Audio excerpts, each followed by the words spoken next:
স্বৈরাচার তারেক রহমানের সঙ্গী হবেন না আপনারা।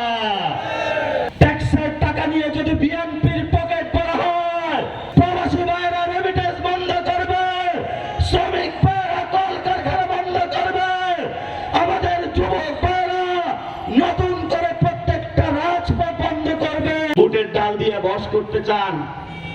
একজনে দাঁত কেলিয়ে কেলিয়ে বলে প্রধানমন্ত্রী দাওয়াত দিয়েছে, বুটের ডাল খাওয়াইছে, প্রধানমন্ত্রীর সাথে থাকতে হবে।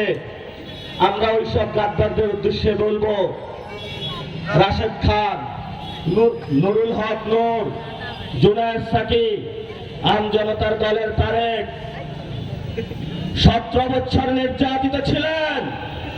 নতুন করে স্বৈরাচার তারেক রহমানের সঙ্গী হবেন না আপনারা।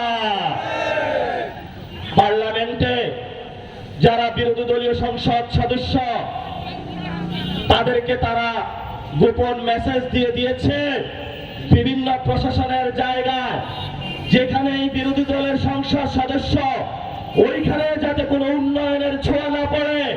এই ধরনের সিদ্ধান্ত একটা ফ্যাসিবাদী সিদ্ধান্ত।